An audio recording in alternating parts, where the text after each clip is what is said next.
Hello everyone, welcome to back my channel. I hope everyone is having a wonderful day.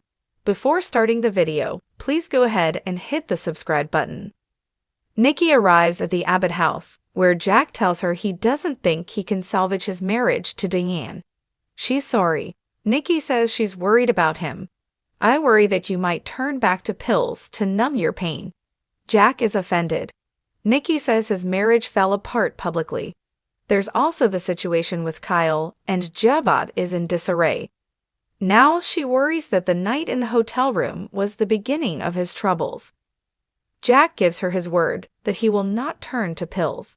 Nikki wants to take him to a meeting. Jack repeats that he won't lose his sobriety. He'll call his sponsor today. Nikki will always be there for him. Jack has a favor to ask. Convince Victor to get his claws out of my son. Nikki acts perplexed and swears she has no idea what he's talking about. Jack realizes that Victor's kept it secret. He tells her that Victor is Glycade's secret investor and pushed Kyle to steal from Jabot. This is all about hurting him because he helped her get sober. Audra confirmed he used her to get control of Glycade and then tossed her aside. She has no reason to lie. Nikki swears, yet another thing he's kept from her. Jack believes that Victor not telling her is further proof this isn't about business. Victor is using Kyle and Glycade to get back at him for helping her. At the park, Claire and Kyle discuss Harrison showing up to a party and being the only one in costume. She, of course, made it oak.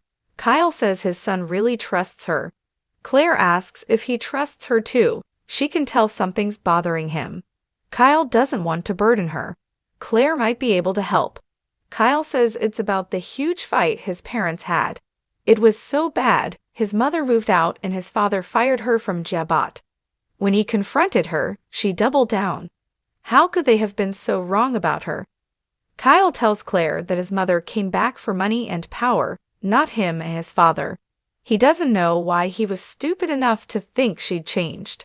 Claire understands what an impact this had on his life. She didn't realize how big a hole her mom left in her life until it was filled. She can see why Kyle was hurt when Diane fired him. It was like she was rejecting him again. Kyle complained she had no trouble shoving him out of the way for power.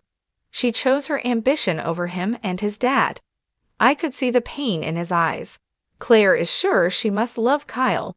She thinks something good may come from this. He has empathy for his father. Maybe they can come together and heal. Kyle says he and Jack spoke, and she's right. It seemed like he wanted to fix what is broke between them. He couldn't take the step.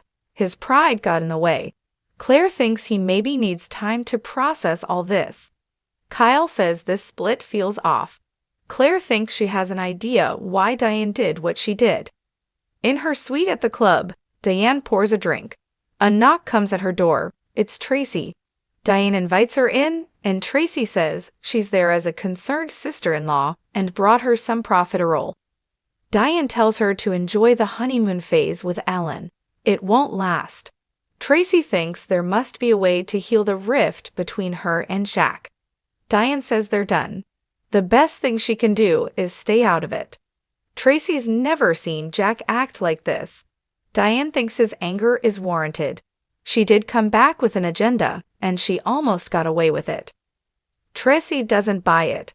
Diane insists she wanted her old life back and did whatever it took to get it. Tracy has seen that she's changed. She's worked so hard to prove herself, so why the sudden shift? Diane's tired of having to prove herself and pretend to be something she's not. I am ambitious. Tracy's seen her love for her son, and she knows there's no hidden agenda with Harrison. Diane's sure Kyle is glad she's getting out of the boy's life. Tracy can't understand why this has changed so suddenly. In the club foyer, Chance starts reading Daniel his rights. Phyllis gets in between them. Chance warns he'll arrest her too. He pulls out cuffs and Phyllis screams and yells that he's railroading her son into prison. Christine comes in and shouts, "Hold on a minute." She says she's there to represent Daniel. Phyllis declares that this is insane. Christine will make sure he gets the electric chair. Daniel says he called her. Phyllis erupts, "You called Christine?" Christine advises Daniel to stay silent and Phyllis to shut the hell up. She assures Daniel she'll meet him at the courthouse. This is all circumstantial, and she'll have him out on bail in no time. Phyllis wants to know if everyone has lost their minds. Phyllis complains that Daniel has to be out of his mind to hire Christine. Chance has to do this by the book, and Daniel asks him not to break his bracelet from Lucy as he slaps on the cuff.